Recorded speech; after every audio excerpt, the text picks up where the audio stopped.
বিশ্বনবী সাল্লাল্লাহু আলাইহি ওয়াসাল্লাম স্বপ্ন দেখলেন, বিশ্বনবী দুধ খাচ্ছেন, আঙ্গুলের ভেতর দিয়ে ফাঁক দিয়ে দুধ বের হয়, বিশ্বনবী দুধ খাচ্ছেন।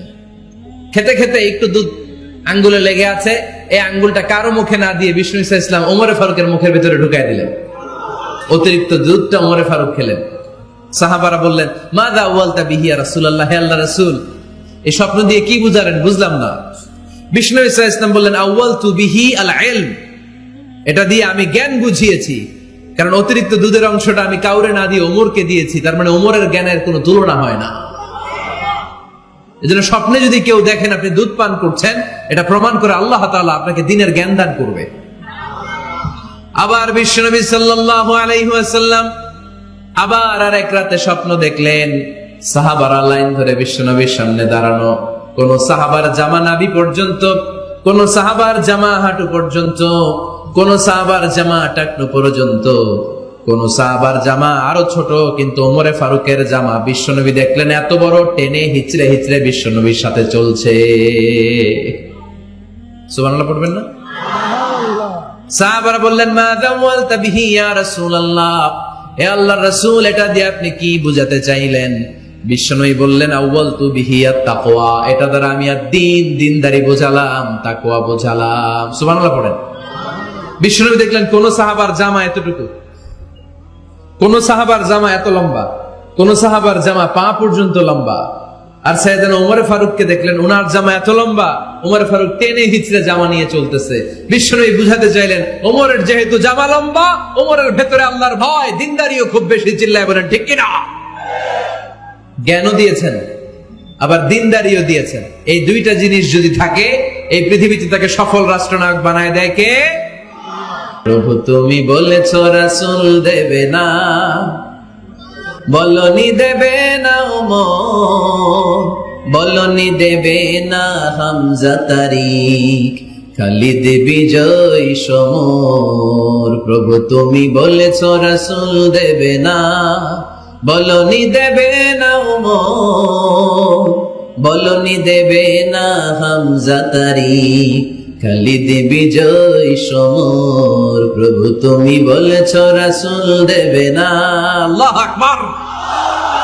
একটা ওমর দরকার, কয়জন দরকার? কয়জন দরকার? এই পুরা উম্মাহ, মুসলিম উম্মার মধ্যে ওনার পজিশন নাম্বার 3।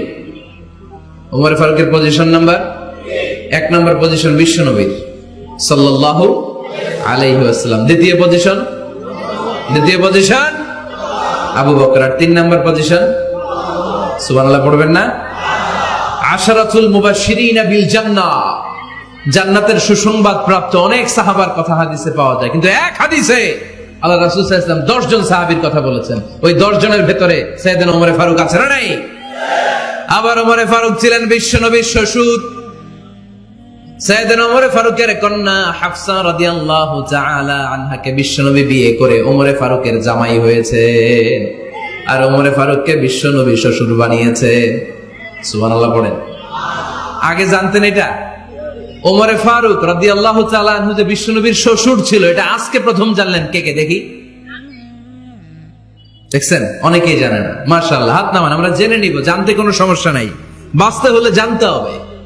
বাঁচতে হলে কি করতে হবে? জানতে হবে। 4 জন খলিফার 2 জন হচ্ছে বিশ্বনবীর মেয়ের জামাই, বাকি 2 জন হচ্ছে বিশ্বনবীর শ্বশুর।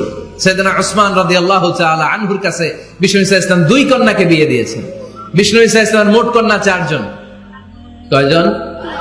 বড় মেয়ের নাম যায়েনব রাদিয়াল্লাহু তাআলা আনহা, ওনার স্বামীর নাম ছিল আবুল আস ইবনে রাবি'। তারপরের মেয়ের নাম হচ্ছে উম্মে কুলসুম, ওনাকে বিয়ে দিয়েছিলেন বিশ্বনবী সাইয়েদনা ওসমান রাদিয়াল্লাহু তাআলা আনহুর সাথে। উম্মে কুলসুম রাদিয়াল্লাহু তাআলা আনহার ইন্তেকালের পরে আরেক মেয়ে রুকাইয়াকে বিশ্বনবী সাইয়েদনা ওসমানের কাছে আবার বিয়ে দিয়ে দিলেন। সুবহানাল্লাহ পড়েন। আর সবচেয়ে ছোট্ট কন্যা ফাতেমা রাদিয়াল্লাহু তাআলা আনহাকে বিয়ে দিয়ে দিলেন নিজের চাচাতো ভাই সাইয়েদনা আলী রাদিয়াল্লাহু তাআলা আনহুর সাথে। তার মানে সাইয়েদনা ওসমান আর সাইয়েদনা আলী ছিল বিশ্বনবীর মেয়ের জামাই, ঠিক কিনা? আর সাইয়েদনা আবু বকর রাদিয়াল্লাহু তাআলা আনহুর কন্যা আয়েশা রাদিয়াল্লাহু তাআলা আনহাকে বিশ্বনবী বিয়ে করে আবু বকর রাদিয়াল্লাহু তাআলা আনহুকে বানালেন শ্বশুর। আর ওমর ফারুকের কন্যা হাফসা রাদিয়াল্লাহু তাআলা আনহাকে বিয়ে করে ওমর ফারুককেও বানালেন শ্বশুর। তাহলে 4 খলিফার 2 জন জামাই, 2 জন। আওয়াজ করে বলতে হবে, 4 খলিফার 2 জন, বাকি 2 জন। উমরে ফারুক রাদিয়াল্লাহু তাআলা আনহুকে আল্লাহ তাআলা জ্ঞানও দিয়েছেন, আবার প্রজ্ঞাও দিয়েছেন। জ্ঞান আর আল্লাহর ভয়, তাকওয়া। আমার প্রিয় ভাইরা, কোন ব্যক্তিকে যদি আল্লাহ তাআলা জ্ঞান দেয়, আবার যদি তাকওয়ার গুণ দেয়, জ্ঞানও আছে আবার আল্লাহর ভয়ও আছে, এই লোকের কেউ থামায় রাখতে পারবে না। এরা কেউ থামায় রাখতে পারে না, সে গোটা বিশ্ব জয় করবে। সাইয়েদনা ওমরে ফারুককে আল্লাহ তাআলা জ্ঞানও দিয়েছেন, আবার তাকওয়াও দিয়েছেন। সুবহানাল্লাহ বলেন। আবার এই পৃথিবীর বুকে যত নারীরা জান্নাতে যাবে, সব নারীদের সর্দারিনী হবে সাইয়্যিদাতুনা ফাতিমা রাদিয়াল্লাহু তাআলা আনহা। এই দুনিয়াতে যত যুবকরা জান্নাতে যাবে, তাদের সর্দার হবে সাইয়েদনা হাসান আর হুসাইন রাদিয়াল্লাহু তাআলা আনহুমা। আর এই দুনিয়ার বুকে যত বয়স্ক মানুষেরা জান্নাতে ঢুকবে, তাদের নেতৃত্ব দিবেন সাইয়েদনা আবু বকর আর সাইয়েদনা ওমর। বয়স্ক যারা আছেন, আপনাদের নেতৃত্ব দিবে কে? সাইয়েদনা আবু বকর, সাইয়েদনা ওমর। আর ইয়াং যারা তোমরা এসেছো, তোমরা যখন জান্নাতে ঢুকবে, তোমাদের লিডারশিপ নিবে কে? হাসান আর হুসাইন রাদিয়াল্লাহু তাআলা আনহুমা। আর নারীরা যারা জান্নাতে প্রবেশ করবে, এই নারীদের নেতৃত্ব দিবে বিশ্বনবীর কলিজার টুকরা, নয়নের পুটুলি সাইয়্যিদাতুনা ফাতিমা রাদিয়াল্লাহু তাআলা আনহা। সুবহানাল্লাহ পড়বেন না?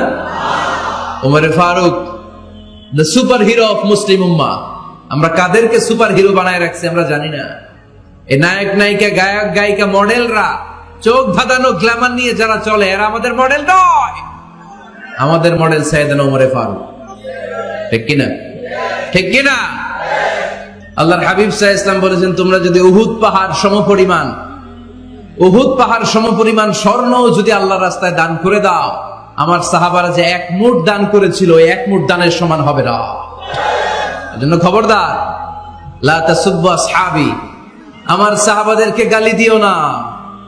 কারণ আমার সাহাবাদের যুগ হচ্ছে শ্রেষ্ঠ যুগ, তাবেঈদের যুগ, আমার নবীর যুগ।